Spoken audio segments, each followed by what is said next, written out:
This is an independently produced, women-owned show. All of our content, editing, distribution, and promotion is done by the three people you hear on the podcast each week. And all of it is paid for out of our own pockets because it's important to us. But now you can help us keep the lights on by making a small contribution to support our efforts. For the price of 1 or 2 cups of coffee a month, you can help us produce over 40 episodes a year, plus year-round content in our weekly newsletter and our social media community.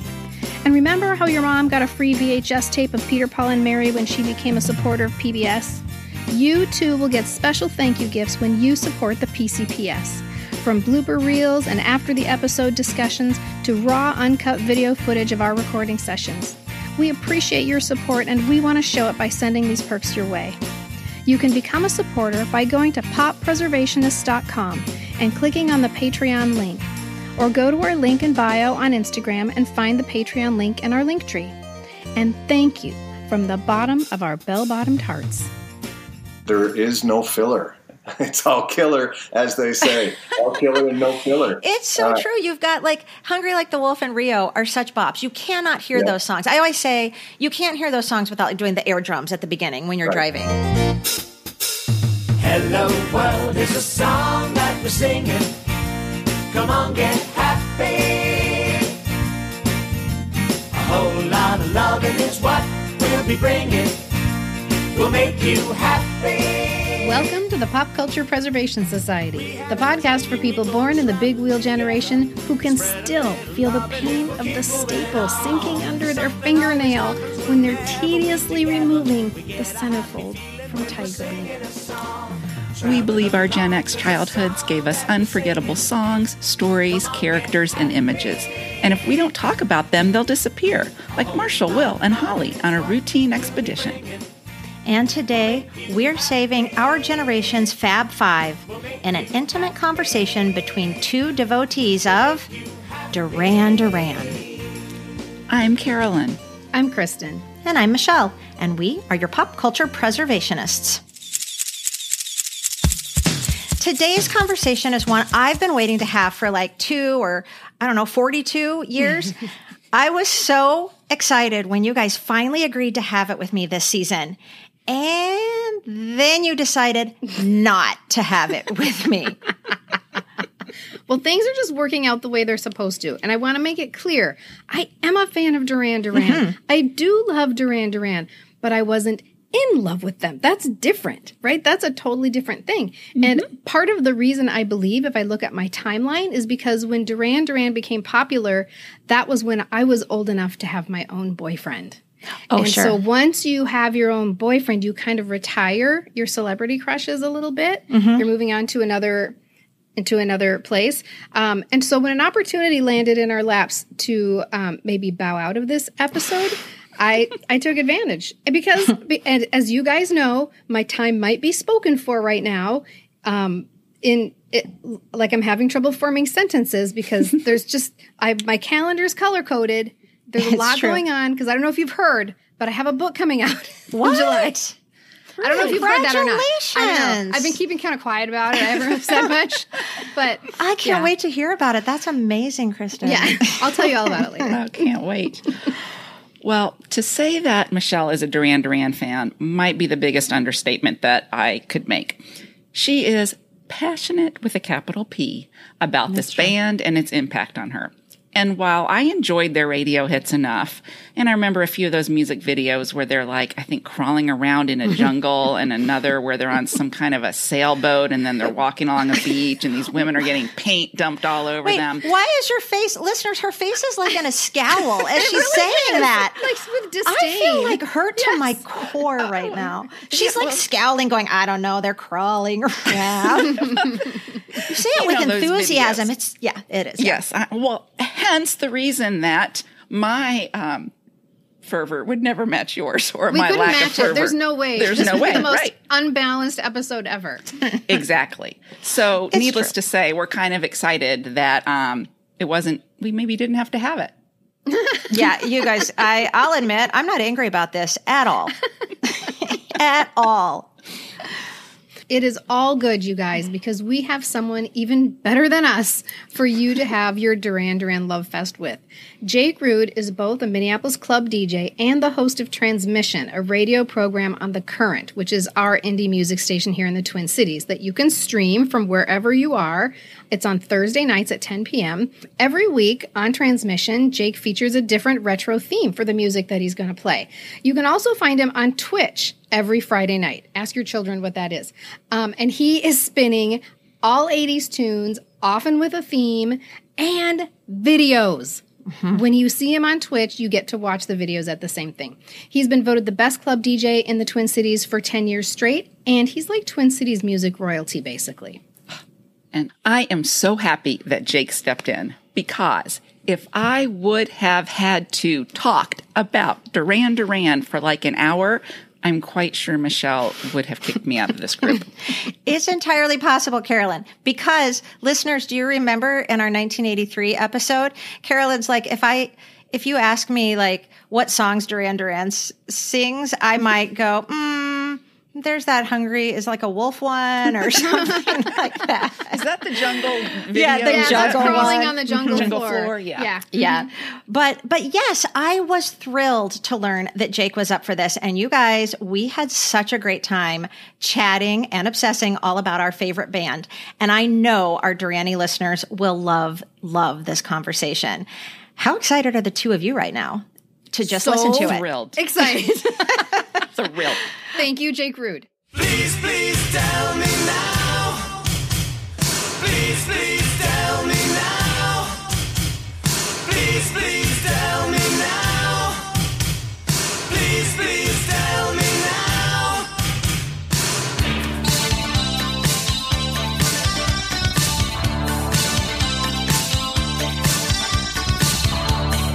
Jake, thank you so much for chatting with me today, because as much as I love Carolyn and Kristen, you are the perfect person to have this conversation with. And I'll be honest with you, I'm kind of glad they're not here to get in the way of our little Duran Duran Mutual Admiration Society. I'm honored that you turned my way as a guest for a topic such as the Fab Five. Truly. Oh, my goodness. Right.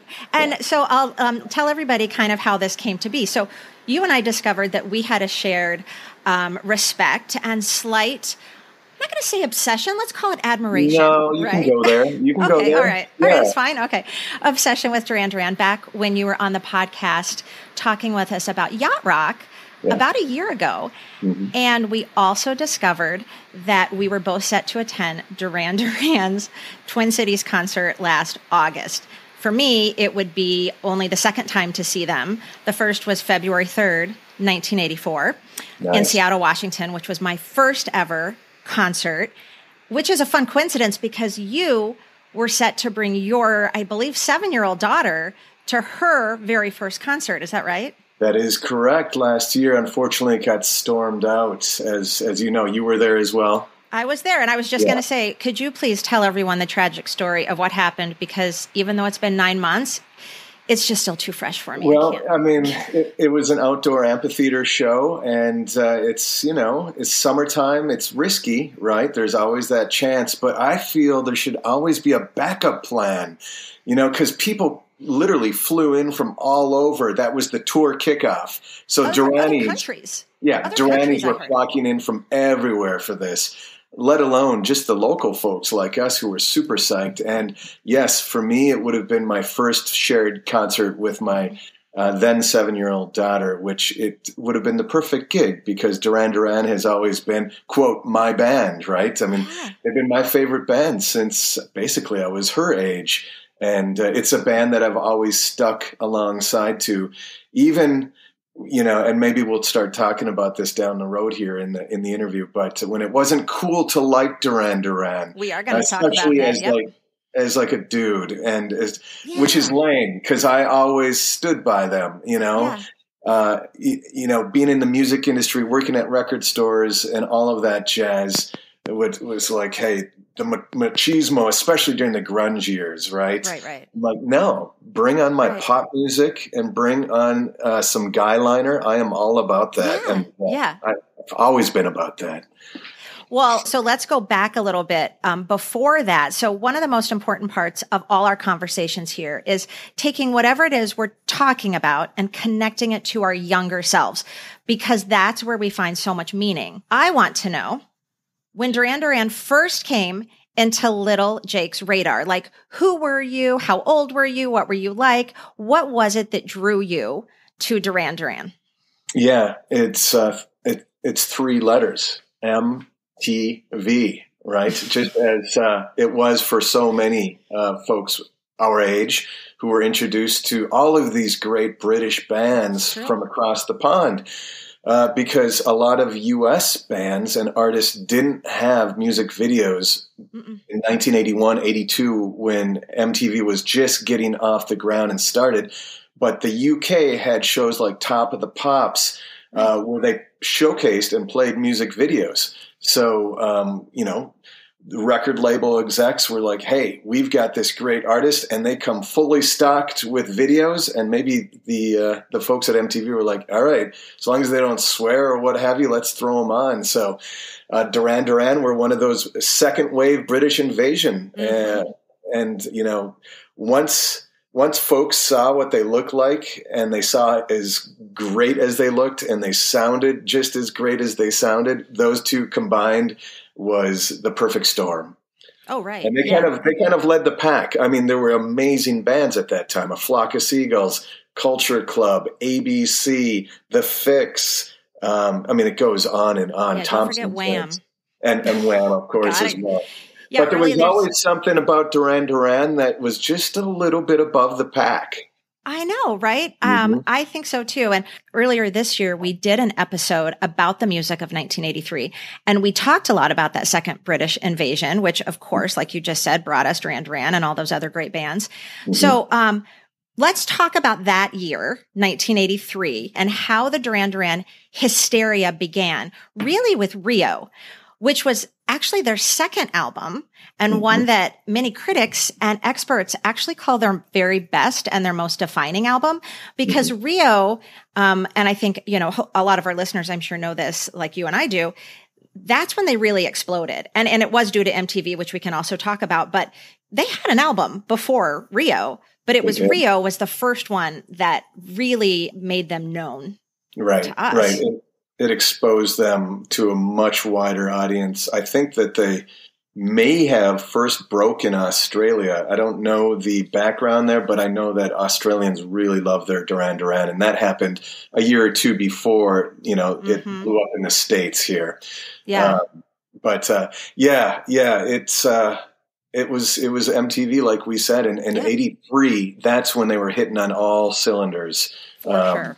They were just starting to hit the States regarding a tour, and then 84 happened. And you're wearing a beautiful tour shirt that replicates I am. that. It's my replica of my 1984 tour shirt. And we were the first stop on their tour, Seattle, Washington. And I will never forget it. I mean, we talk hysteria. I'll admit it was their look that first got me. I was about 13. This was probably mid 83, but it was their look. And I was 13, almost 14.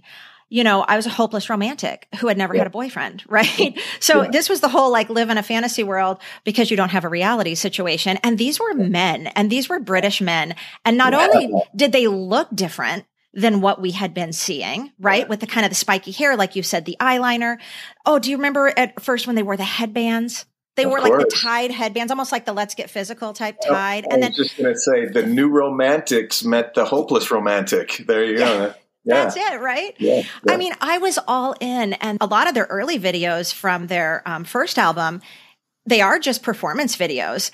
Right. Before we get into the films like the Rios and the Hungry Like the Wolves and the Save Our Prayers and even the artistic, artsy ones like the Chauffeur. Yeah. We're into these videos of just them all in kind of matching, but not quite matching, but all the same color outfits. And I was so in for that. But very quickly, I became obsessed with their songs and their music and their sound. And so they're not just pretty faces, which is, I think, what a lot of the times, those of us who were obsessed with them and loved them, all these Duranies, we got kind of labeled as, they're just a boy band. They're just, it's because they were these poster boys. Yes. And I think it was that once people started listening to their music and their poetic lyrics, it led to a lot more respect, especially from critics. Yes. But I am really interested. You brought up something earlier about as a boy. So as a boy in 1983, crushing on their music. And when I say crushing, it can be platonically, right? Because that's a word that definitely means you're so into to them and their sound and the look. Yeah. And so tell me about that. How was that probably different than what I was experiencing? Well, I just always remember, in 1983, I had a Duran Duran's painter's cap. Remember painter's caps? Of course. Excellent. And I wore badges, as they call them in the UK, or buttons here in the States. Buttons, yep. And they were on my backpack, and everything was Duran Duran. And I was in, probably I started young. It was 3rd, 4th grade, and I'd be out on the soccer field during recess kicking the ball around, but the whole school took recess at the same time. So the 8th graders through the 2nd graders were all out there. They would just be in different sections of the field. But these junior high girls were noticing that this 4th grader had all of this Duran Duran memorabilia on, and they thought they would come and talk to me. And I just thought I was the coolest because here I am. I was all about BMX bikes, skateboarding, and G.I. Joe guys, Star Wars. I could care less about like being attracted to girls at that time. Right. But I thought I was cool because all these older girls were talking to me because they thought it was cool that there was a 4th grader who had all of this Duran Duran stuff on his, his vests and his painter's cap and all that jazz. Painter's cap. And, it was authentic. I wasn't doing it for attention. It was because I was truly obsessed with the band as well. My uncle called me Simon Le Bon and all of that. I would stand in front of the mirror and do, the Simon Le Bon dance from Planet Earth. Yes, listeners, he's doing the kind of, back and forth with the arms. If you know Planet Earth, you know it. Yeah. Totally. And I would say the equivalent on the female side is the Belinda Carlisle too, right from the Go-Go's. Where she swings her arms up. Yes. It's almost like a version of the Carlton. Kind of. Yeah. Pretty much. You kind of nailed it. A much tamed down version of the Carlton, right? Yeah. And a cooler version of the Carlton for way sure. More, yeah. Yeah. But yeah, it hit me early. And again, I'm probably going to say those 3 letters throughout this entire interview, the MTV, how much of an impact it had. I mean, I wanted to be a VJ. That was my dream job. That's what before I blew out the candles on my birthday cake, that's what I wished for. Now that, those birthdays are over, I can share those wishes that didn't come true. So, hey. Well, but it's true. We cannot talk about Duran Duran without talking about MTV and the huge impact they had on each other's success. Martha Quinn once said, everyone says MTV made Duran Duran, but you know what? Duran Duran made MTV too. Very, very much so. Like you said, people had not seen videos in this form before. They were films. They told a story. And this is all happening, everyone, after, like I said, after they release Rio, it is met with critical success. So Rio goes platinum in the USA right after Hungry Like the Wolf is played on maximum rotation on MTV. Yeah. Obviously. I mean, how could you watch that video and not fall in love with that song and that band and Simon Le Bon? You get sucked into the story of that with that video. And that's the video that really did it. That's the one that pulled in millions of people. And it was just like, who are they? What is this? And the musicians who are into it, like I guess in the know, for lack of a better term, really did understand that these guys were good musicians. I mean, because those bass lines are second to none that JT, Mr. John Taylor, was laying down, especially on that album.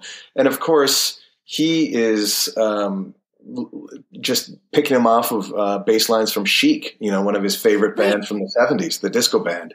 Who we also didn't get to see last August. That's right. Yeah.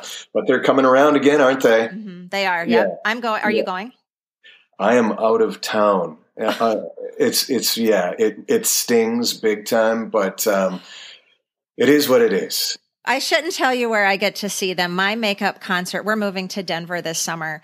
My husband and I are, because we're like officially empty nesters, and we've always wanted always wanted to be in Colorado, and we're going. Before we even knew for sure we were moving, we had bought, like, I don't know, it's something like ridiculous, like 9th row tickets to Duran Duran at Red Rocks. And we're like, well, I guess if we don't move, we're going to Denver in August. So I get to see him at Red Rocks. I'm so excited. I'm almost kind of glad of the way it all happened, because had I seen them last year, I wouldn't have bought tickets, I don't think, this year. Right. But I've never been to a concert at Red Rocks. So Neither I'm have very I. excited. Yeah. So then the next month in September is his big Red Rocks concert. We're going to see Sting, which is a great show for Red Rocks, I think, too. Yes. We're real excited about that. But I interviewed Sting at the Electric Fetus here in Minneapolis. That was that is a day I'll never forget. That was amazing. My daughter was about the same age as his grandchild at that time, so he was really playful with my daughter at the time, and I got great pictures from that day. It was. Are you kidding me? I even wore stripes. You know, Duran Duran works. Stripes work for Duran Duran, but of course, stripes work for the Police and Sting too. They do, absolutely, yeah. That's awesome. What a memory. Her name is Rio, and she dances on the sand, just like that river twisting through a dusty land. Okay, I do want to talk videos with you, though. So, because like you said, and like I've just said, you can't talk about MTV without talking about Duran Duran, or Duran Duran without talking about MTV. So let's talk some of these videos. Before, like I said earlier, before Rio, there was a debut album, Duran Duran, that was released in, I believe, was it 81? 81. I think so, yeah. And so after the huge success of Rio, they re-released Duran Duran. And so if you think of me, this little 7th grader who has only really just heard Rio to be introduced to them, the album Rio, then all of a sudden right away, I'm getting songs like Planet Earth. And when they re-release it, they add Is There Something I Should Know to it, which is one of my favorite Duran Duran songs because of the video. Can you ever hear that song without pointing when you say, like a nuclear war? You can't not point. And, you know, as you're saying it. I know exactly what you mean. And those beautiful blue outfits and white ties. Oh, yes, they're matching. I was actually listening to Duran Duran playlist as I was prepping for this today. And it is so tied to videos, Jake. Like Careless Memories is on, which I haven't heard in a long time. And as he says, with a thought, with a whisper, when I hear Simon sing that, I picture the video with a whisper. He does it like he does his hands, listeners, like over his face, because we were glued to MTV. So now we have songs like I said, Planet Earth, Girls on Film, all kind of meshing with the Rio and the Hungry Like the Wolf and the Chauffeur and all these songs. I will tell you, in my mind, to me, those two albums go together because they were almost released at the same time in my timeline. So let's talk videos. What do you remember as being the first Duran Duran video that kind of grabbed you? Well, it is, as I mentioned earlier, Hungry Like the Wolf, just because I think it was probably played the most early on. And it is the one that captivated me and caught me. And and then I remember they released kind of like an EP and I can't remember what it's called, but it was a little collection of their videos on VHS that I owned. And that's where I got introduced to, I think, like Last Chance in the Stairway and other ones that were a little bit deeper cuts. New Religion. I don't think they made a video for New Religion, but Last Chance on the Stairway. That's one of my favorites too. It's those bass lines. It's always those bass lines and how tight Roger is on the drums with John on the bass. So if you watch even currently on Instagram, and they're always posting current videos of them prepping for their tour and stuff, just watch Roger on the drums. Like he is brilliant. I mean, that kind of stuff got lost on me at age 13, 14, 15, but now I appreciate it. I watch him and then I really listen to the drums on some of the songs. Yeah. He's brilliant. They really all are on their instruments. I mean, Nick, the textures and layers that he has created and all of the different players that he has inspired through the years, Nick is a very memorable synth player and keyboard player. And obviously John is like way top tier bass player. And Andy, he's not like a huge technical player, but he was a very tight guitarist. And he brought the rock edge to that band. You know, the little power chords. He could play a great clean melody, but he could also turn on some distortion and rock it. And that would pull in the guys that were going with their girlfriends to the shows. You know, they would probably be turned into Duran Duran fans when they actually saw them play live, because sure, yeah, they were on bedroom walls and all that. But once you saw the band live, you were like, wow, these guys are really good. If you can hear them over the screaming girls. But yeah. Exactly. Yeah. Well, and I think that's, unfortunately for them, it's that stigma that they kind of had to put up with because they were really attractive. It almost was unfortunate for them because, like I said, they are very critically regarded as such great. I mean, here you are, who's these days. But you don't think that were they not back then? And the critics did not groove on Duran Duran in the early days. They mainly, again, it was the pretty boy complex. I mean, some of the critics did, the critics that got it, and but a lot of them just passed them off as pretty boys. And it wasn't until probably in the last, 15, maybe 18 years that they really have been celebrated for their playing and for their influence. And obviously last year being inducted into the Rock and Roll Hall of Fame, it has come full circle. Like they're getting the praise that they deserve. I mean, one of the best players in the world, Nile Rodgers, is, they're very good friends with the band and has toured with them many times and produced the band.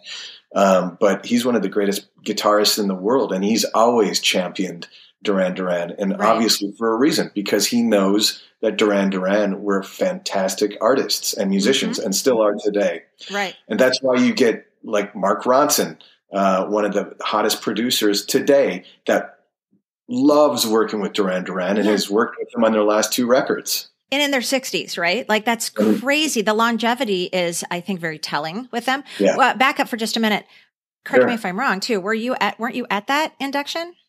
I feel like I was. I've never attended a Rock and Roll Hall of Fame induction ceremony before, but they're my boys, and I needed to go out there, and it was awesome.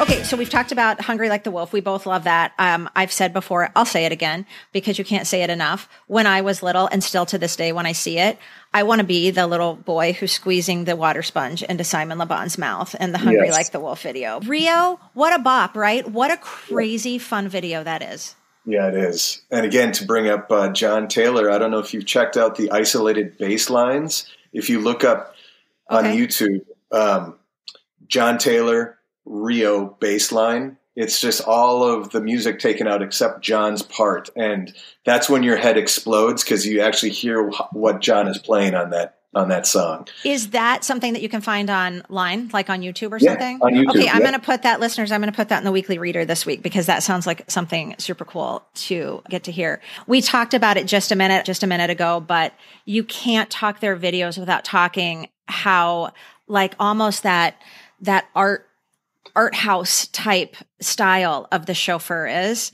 That's a memorable video. And I love that song. You can't get it out of your head all day long, right? That whole...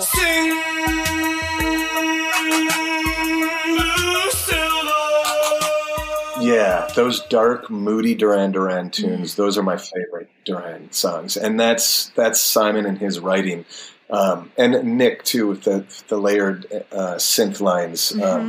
Especially on The Chauffeur with that intro and such. But that and The Seventh Stranger, which is obviously the ending track on Seven and the Ragged Tiger, which is an album I'm sure we'll be talking about here. But those are my favorite Duran Duran songs because they're just so moody and beautiful. And like you said, Simon, he writes these songs. He's so poetic, but I will say that there's many a Duran Duran song I cannot figure out the lyrics to.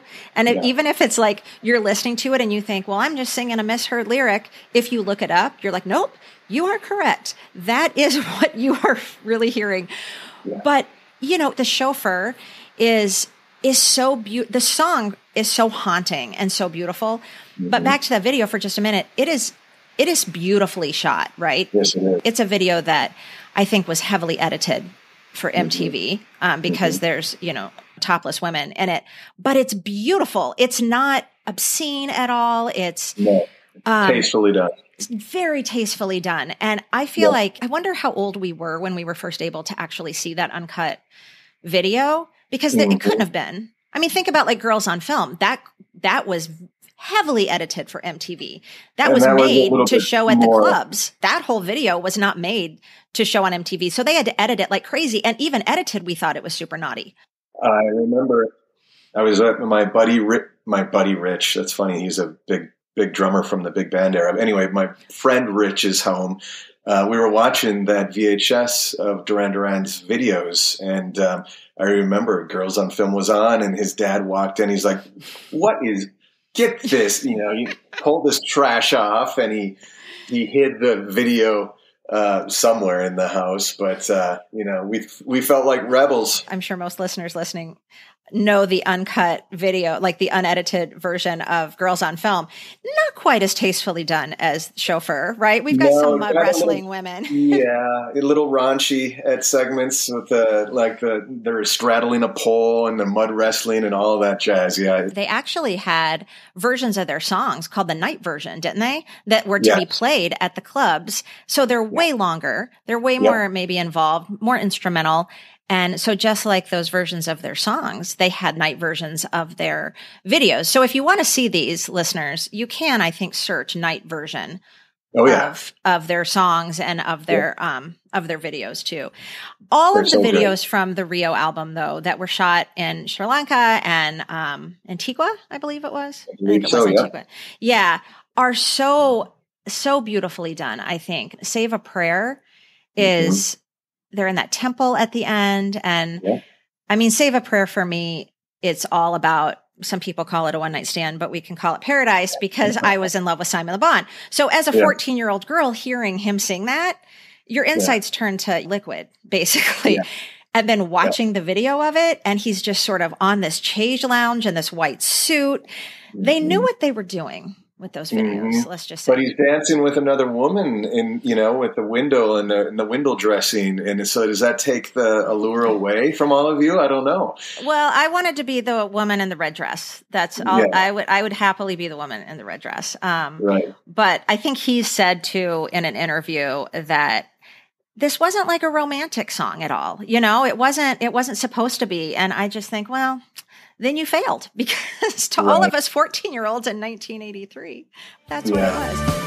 And you wanted to dance, so I asked you to dance, but fear is in your soul. Some people call it a one-night stand, but we can call it paradise. Okay, I want us to talk favorites, because I love talking favorites. So favorite album, go. And it can be any album from the beginning all the way up to their most recent. Do you have one, or is that a terrible question? Favorite album, it's the one that we've been talking about, because it's the one I go back to the most. And it is Rio, because there is a song on that record for every mood that you're into, whether you are feeling down or whether you're feeling like you want to go out and hit the town. There's a song, or you're just deep and pensive, and you're in the thinking mood. That is a great way to talk about that album. That's perfect. Yeah, it runs the gamut, and there is no filler. It's all killer, as they say. All killer and no filler. It's so true. You've got like Hungry Like the Wolf and Rio are such bops. You cannot hear those songs. I always say you can't hear those songs without like doing the air drums at the beginning when you're driving, to this day. Yeah. But then you do have the pensive, and you have the slow and the romantic, and that's true. Yeah, and I would have to say my second favorite is Seven and the Ragged Tiger, the next one. And then my third favorite being the debut in 81. Fourth would probably be All You Need Is Now in 2011. Okay. That is the album where I became re-obsessed with with the band. Maybe you don't know that album well enough, but you should put it on, because it sounds like a natural follow-up to Rio. I will. You will. Your mind will be blown by how good Basically, that's the album that I believe Mark Ronson produced. They brought in Mark Ronson, but he was obsessed with Duran Duran when he was young too. So he's a massive fan, and he wanted Duran Duran to kind of go back to the 80s sound. And so he produced it that way. That's why that album especially brought back a lot of 80s Duran Duran fans into re-experiencing, reconnecting with them, and re-falling in love with Duran Duran. All You Need Is Now, 2011. You should definitely check it out. Listeners, this is why we have Jake on the podcast today. Well, I'll tell you, my favorite album is Seven and the Ragged Tiger because I was there for its birth. So, like I said, when I became a fan, the other ones were kind of always out, but Seven and the Ragged Tiger, I was there to be excited about the new album coming out, the release, and plus the concert. When I went to the concert, that's what they were promoting. But Rio and Duran Duran, I will agree. They're kind of like my twin second favorites because, like I told you earlier, they all go together for me. I guess if you said, what the mainstream songs, I can tell you which one they came from, but the deep cuts, they all get crowded. I can't differentiate which album. So that leads me to, I want to ask you the next favorite question. What is your favorite or your couple favorite mainstream, like heavily played, heavily rotated songs from Duran Duran? Heavily rotated. Okay, that's a good thing. And I love what you said because Seven and the Ragged Tiger, I feel like it's my album too, just like you did, because I was there. That was the band that I loved at the time when it came out. So just like you, the debut album in Rio had already happened, and then, we discovered it, but we had the anticipation. I remember getting it for Christmas. And I remember putting the Seven and the Ragged Tiger poster right above my bed in my bedroom, where Simon Le Bon has got a tiger on a leash, and they're on like a stairway to it almost looks like some sort of gothic. Do you have it on my wall right now because I have album covers on my wall over my turntable, and I have that one there. And at one point I thought, was that my album or did I buy that over the past, however many years? It's 100% not my album because I wouldn't have had the album. I had the cassette, and I do own my cassette. And I showed it to Carolyn and Kristen one time. You cannot see, it just looks like a cream colored cassette.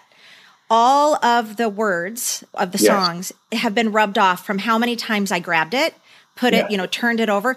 You can barely see the part that says Ragged Tiger. Yeah. But other than that, they're all gone. Yeah. Oh, you didn't tell me your mainstream song.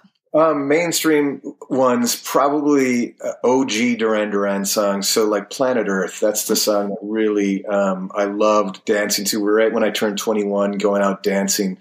I loved going up to the DJ and requesting that song because it made me move. And again, it's John Taylor's bass lines that just kind of pump along, that keep the dance floor grooving. And then I became a DJ, and it's such an honor to always play Duran Duran. As a matter of fact, I'll be playing them tonight at the club at Transmission.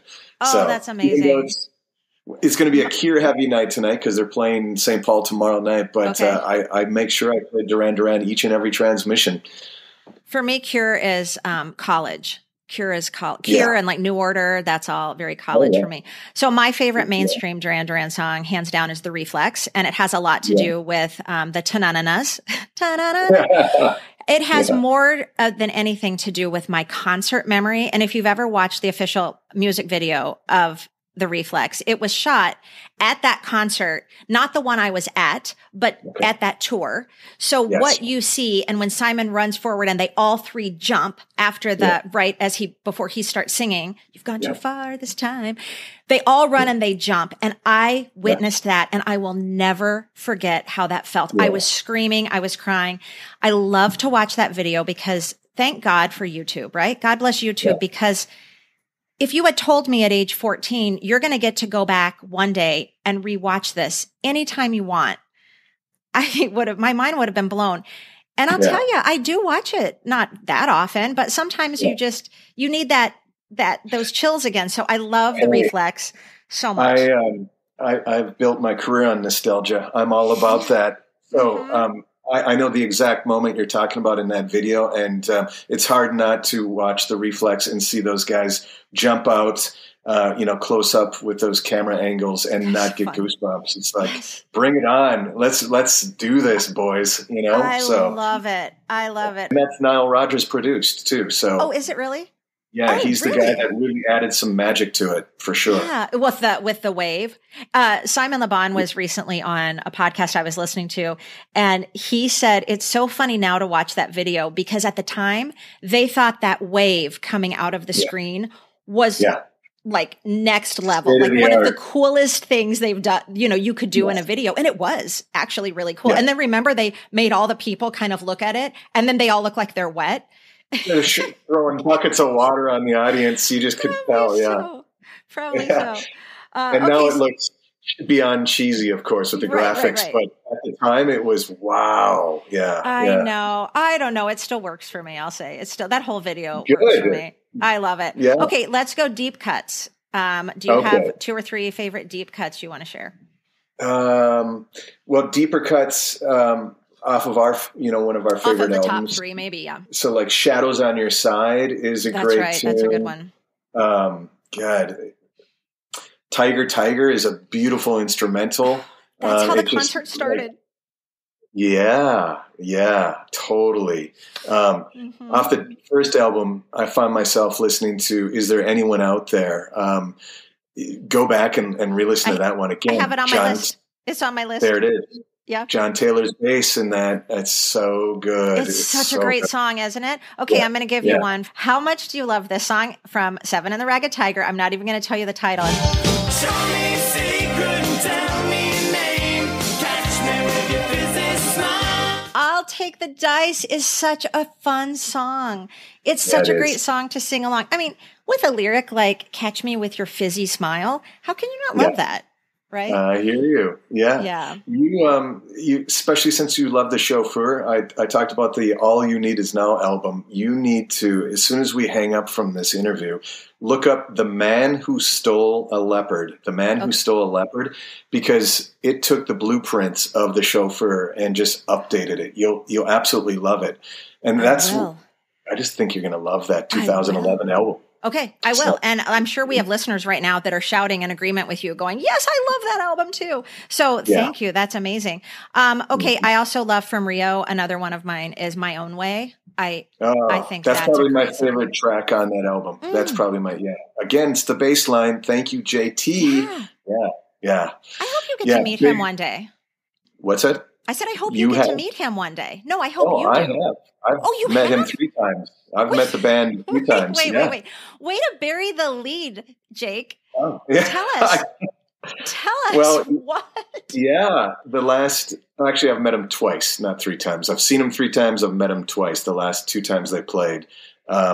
Just being in the industry, I do release parties for all their albums. So I work with their management and their record labels and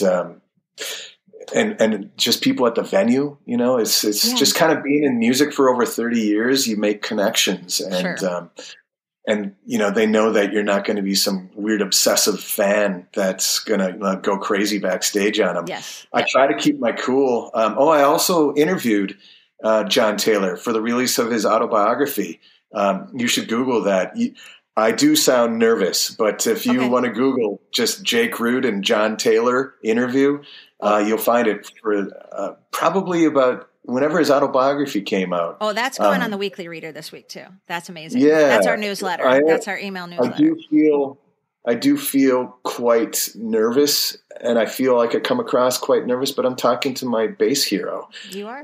And that was one of the very first interviews that I did. I interviewed Thomas Dolby first for The Current. That's the radio station I work for Minnesota Public Radio.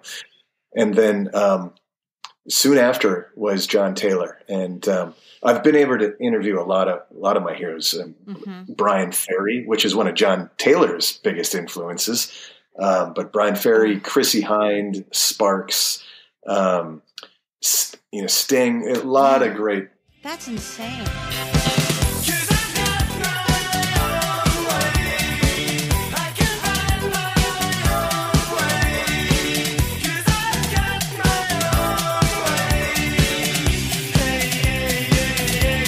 I appreciate you taking the time. I appreciate you sharing your obsession with me and not thinking that I'm crazy, like I think sometimes my co-hosts do, just a little bit.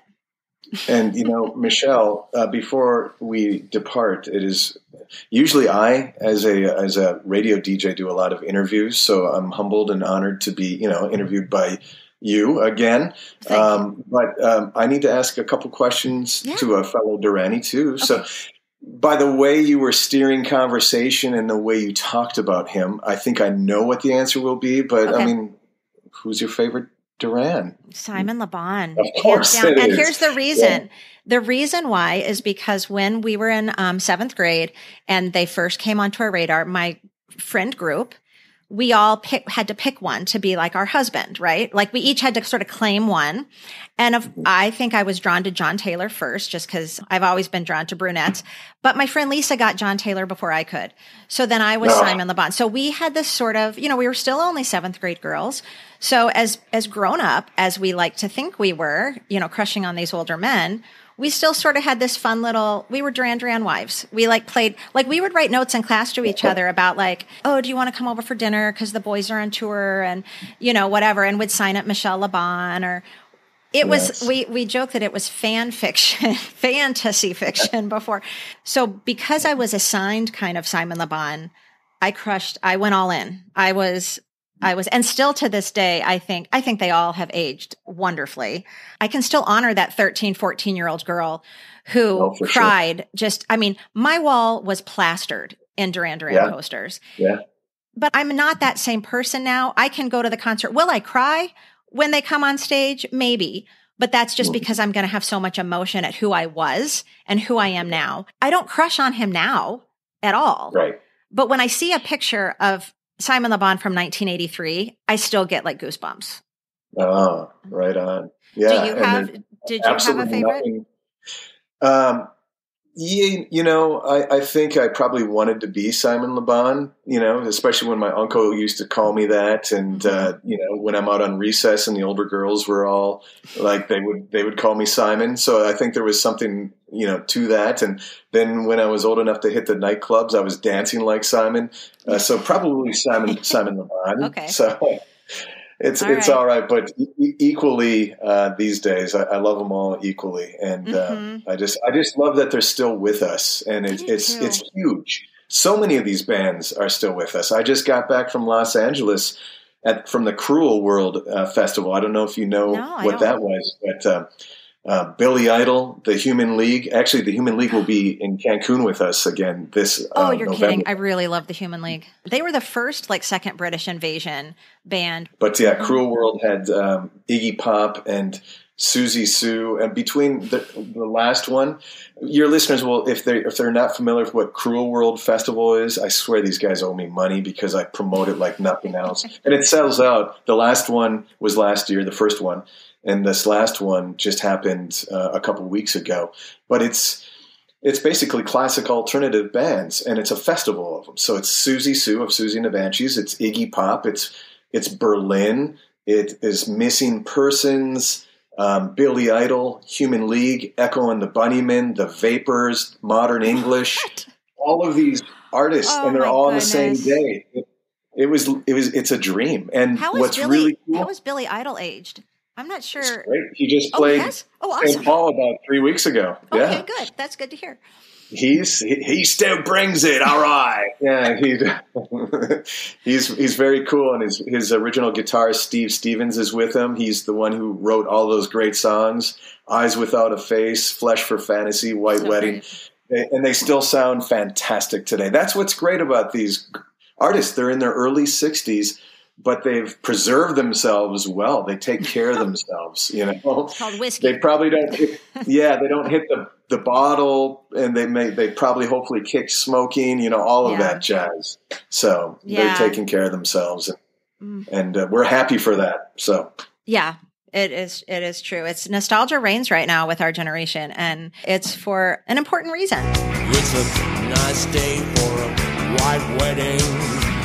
Well, what an awesome thing this has been, and thank you again for reaching out, and congratulations to all three of you on the success of this podcast.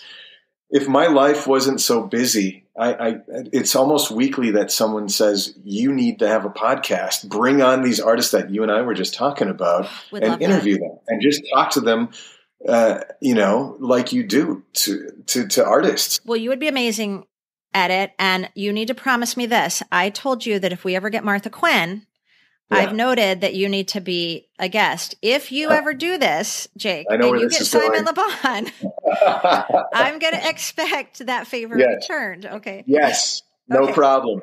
I promise I will not gush too much. I promise I'll be calm and cool. Yeah. Yeah. Right. He's so cool, and he's so down to earth, and he seems it. Yeah, my wife loved him too, because she was backstage with me, and she loves Simon too. And when we were getting our pictures taken with him, he's putting his arms around my wife and me, and inside, like, both my wife and I kind of like glance at each other, like, is this real? Is this? I know, totally. Right? It was the best. But he's the coolest. So, are you cool with Yasmin, or are you a little jealous? Everything cool there? Yeah, no, I'm totally cool with Yasmin. I was not cool with Claire Stansfield, because she was his girlfriend in 1983. So she was my mortal enemy. I'll never forget that name, because, it was in all the magazines that he had this girlfriend, right? Claire Stansfield. Yeah. I love his relationship with Yasmin. I love that it's lasted so long. I love their family. I love they have grandkids. And during COVID, they all cohabitated together in his giant, beautiful mansion. I love that. I love to know that. So I'm so cool with Yasmin. Yeah. Okay. Good deal. I just wanted to make sure. Because I'm not, like I said, because I'm not, current day Michelle doesn't like crush on him. Current day Michelle wants him to be happy. 1983 Michelle wanted to find Claire Stansfield and, hit her in the kneecap.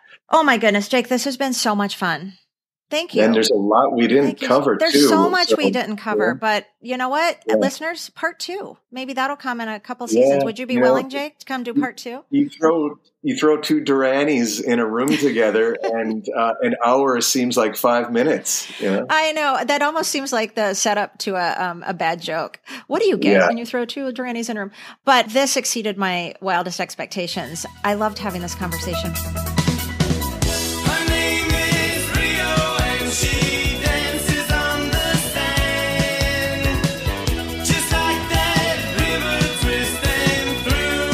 What did I tell you, guys? Was that a great conversation or what? That was good. It was awesome. I've got to hand it to you guys. You know your stuff when it comes to Duran Duran.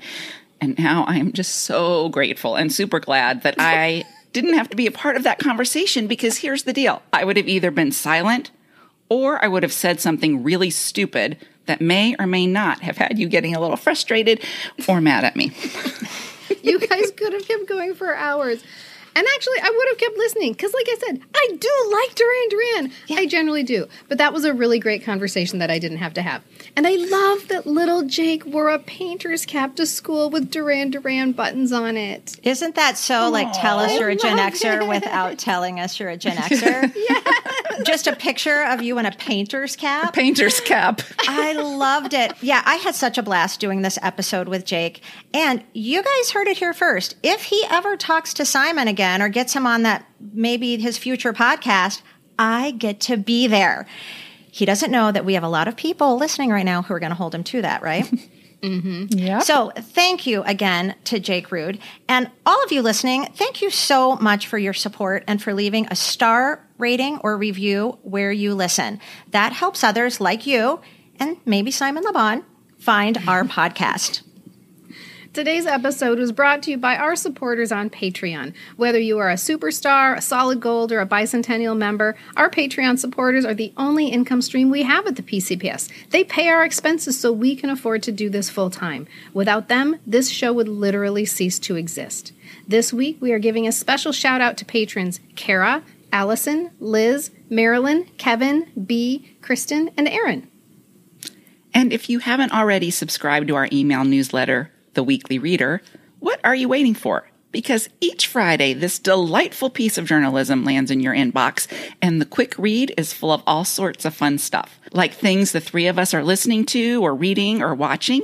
And you'll also find info on upcoming PCPS events, like Kristen's Worldwide Crush book events and our cool PCPS Grown-Up Book Fair and Crush Party on July 30th. You can subscribe by visiting our website at poppreservationists.com or on our link in bio on Instagram. In the meantime, let's raise our glasses for a toast, courtesy of the cast of Three's Company. To good times. To happy days. To Little House on the Prairie. There we go. Cheers. Cheers. The information, opinions, and comments expressed on the Pop Culture Preservation Society podcast belong solely to Carolyn, the Crushologist, and Hello Newman, and are in no way representative of our employers or affiliates. And though we truly believe we are always right, there's always a first time. The PCPS is written, produced, and recorded in Minneapolis, Minnesota, home of the fictional WJM Studios and our beloved Mary Richards. Nanu Nanny, keep on trucking, and may the force be with you. Something always happens whenever we're together. We get a happy feeling when we're singing a song. Traveling